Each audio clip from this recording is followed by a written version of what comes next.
Hey everyone, been a very exciting day. Crypto has set some records, which is pretty not good records, I suppose, for people that were long. Um, and certainly X has just exploded with emotions and people losing tons of money, etc. Um, what I just thought I'd make a quick video about is just uh, something that kind of bugs me, and that's that a lot of people get influenced into buying tokens for whatever reason.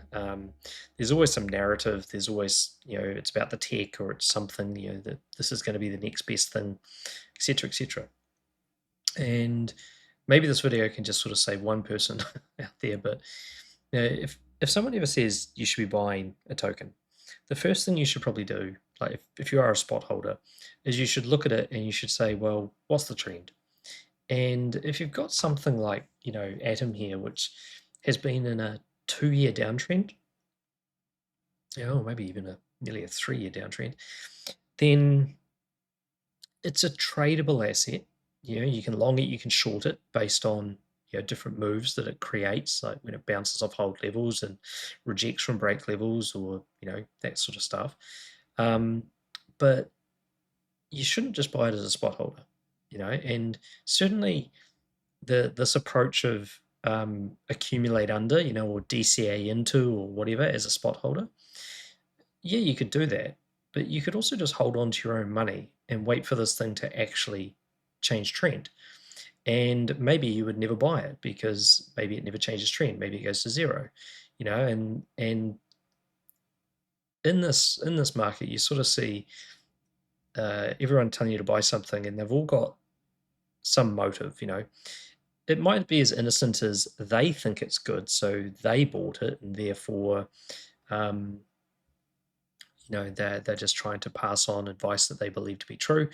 Or it might be sinister, as in they have got some for free and they're trying to pump it up so they can sell it off and make a really high profit. But you just don't know. You can't really tell someone's intentions. You can't even look at blockchain and sort of know why something is moved and what it means.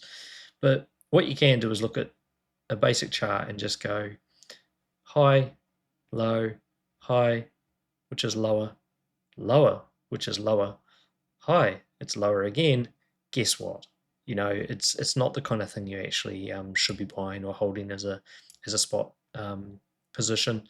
Um, and yeah, if it does bounce and you start to see, like, say this candle right here, which broke the trend, it broke the trend, but the wick on that candle is so high that all it does is it moves the trend from the prior trend to the new one, and there's no guarantee it's going to actually be able to break that trend.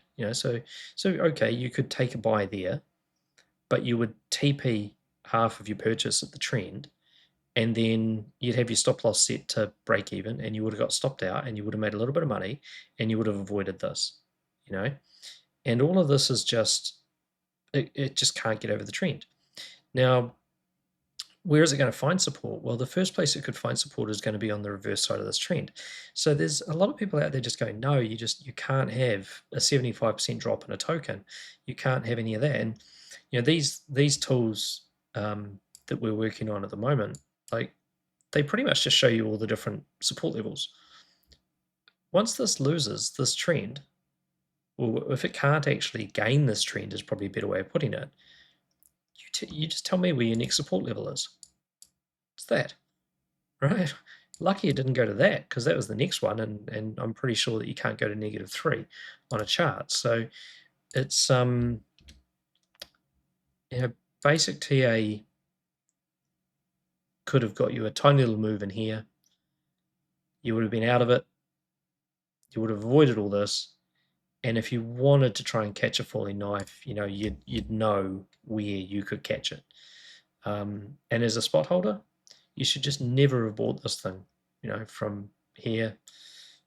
You could have bought this level, but again, that's more of a trader. Like this creates an origin support level. You could have bought this, you would have traded it up to this level, and then you would have sold it.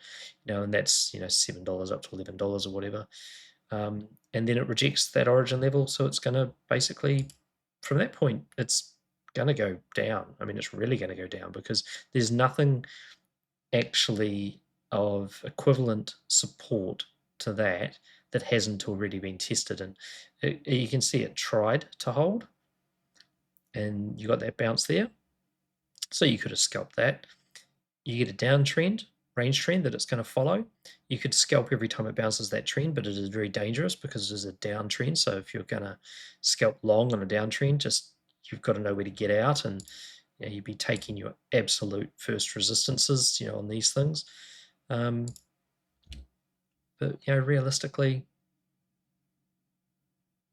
I think everyone could just maybe learn just a little bit of basic TA, and that would stop this world of accumulate under $1 or next best narrative, buy this and retire on it, which seems to be so rampant in crypto. And yeah, that's about all I kind of wanted to say, and hopefully you get something out of it. And yeah, catch you again.